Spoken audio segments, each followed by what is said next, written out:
If I'm being totally honest, I was kind of forgetting that this came out.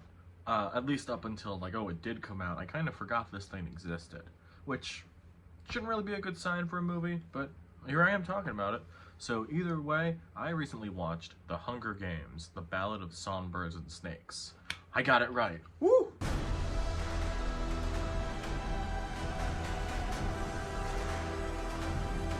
I have no idea if it has to do with nostalgia or just the rush of young adult novels getting adapted again, because we have that Percy Jackson show coming out in a couple weeks. They're doing a new take on Twilight, but also the fact that there has been a pretty big resurgence specifically with the Hunger Games. Because I remember seeing most of them in theaters, at least the original movies. The only one I didn't see in theaters was the first one. But I've seen the other ones in theaters, including this one. And I don't know, as I was sitting there getting ready for this, I was honestly pretty excited. I feel like everyone had that young adult franchise they were like they were with and excited for, whether it was Twilight or Percy Jackson or Divergent. Sorry you guys never got a part 2. But either way, The Hunger Games was mine, and I still think the second movie, Catching Fire, is one of the best young adult adaptations ever made. So of course I'm hoping for the first Hunger Games movie in 8 years, which was a prequel, which was also a book as well, as adapting that book. Of course I want that to be as good as Catching Fire. That's the best one. This movie, we're going back about 65 years to a young Coriolanus Snow, who Donald Sutherland played in the original run of movies, and now Tom Blyth is playing the character. We're going back to the 10th Hunger Games in this one, where the idea of mentors is being introduced as a whole to the games, like with what Woody Harrelson's character Haymitch was doing with Katniss in those movies. Snow is now being a mentor to Lucy Gray Baird, played by Rachel Zegler in this, and it becomes this romantic action odyssey. And I say odyssey because this is a long movie. This is like a little under 3 hours in terms of a theatrical experience. I'm pretty sure it's around like 2 hours, 40, 45 minutes, that range. And I guess I'll start off with saying that I think that is definitely the weakest part of this movie is the runtime. Mainly because I think this should have been 2 movies. Because they divide each act of the movie as like, oh, part 1, part 2, and part 3. And part 1 is the setup, well, as most things, it's the setup to everything leading up to the games, which is pretty much all of part 2, and then the aftermath of that. And then part 3 is the aftermath and what happens to both Snow and Baird after the games. And if I'm being totally honest, I think part 3 is the best one out of all of them. That had the biggest hook to me in terms of what this story was, and just, again, how much of an odyssey it felt. And I wouldn't have minded part 3 being its whole movie, because I do feel like it rushes a lot of things at the end. They go for a vaguer ending, like a vague in terms of, oh, what actually happened here? And I don't know how to feel about that.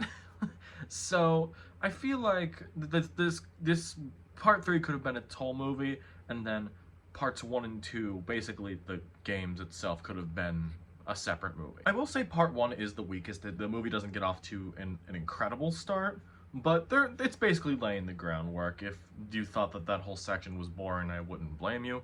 And part 2, the actual games itself, is pretty fun. I don't really know who Tom Blyth is. I feel like this is the first time I've seen him in something. I don't even know what else he's been in. But if this is a first-time performance, first-time acting, I think he did a great job. Even if he was like a seasoned actor, I just happened not to have seen him in anything, I think he still did a great job. At first, at least in part 1, it felt a little strange that, oh, this guy's growing up to be the tyrannical president of Panem and all that. But as the movie went on, especially in part 3, we started to see the shades of, ooh, this is like, this guy becomes Donald Sutherland. And I think he ended up doing a great job with that. I also really liked Rachel Zegler in this. I've been on the defense of Rachel Zegler. I still think her performance in West Side Story is one of the best musical performances of the decade so far. And even in like the other scenes, especially with the action, I think she's good in that too. Rounding out the other performances is Hunter Schafer as Tigress, Snow's cousin.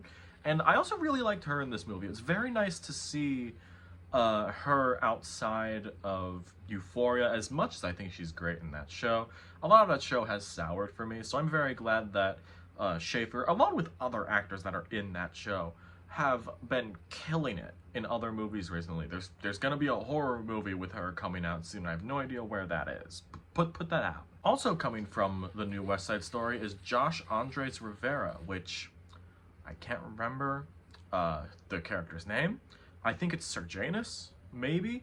I thought he was okay. There were a couple of things where like, oh, he's definitely acting, but I still liked him. There were a couple of scenes where he reminded me of, I don't know, Vincent D'Onofrio. I feel like he's really got the stuff if he gets the right role. However, the big powerhouse actors in here, I'm gonna go in order of like how much they're in this movie.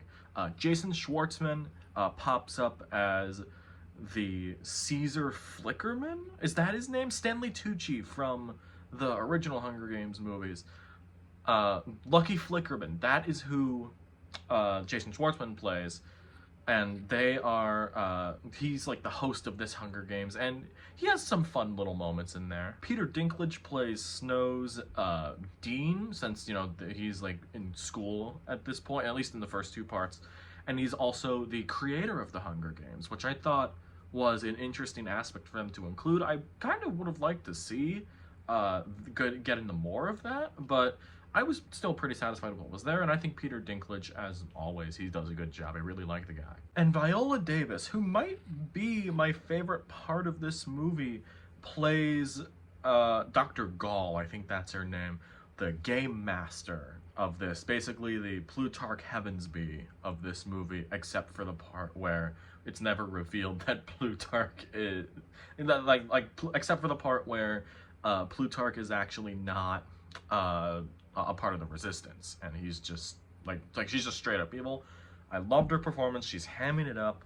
I would love to see Viola Davis more in these kind of roles, mainly because I think she's an incredible actor, and I want to see more of her in things. I really love her, so I think it's great that she got this kind of basically maniacal laughter, mad scientist almost. I guess that's pretty much all I have to say about the Ballad of Songbirds and Snakes.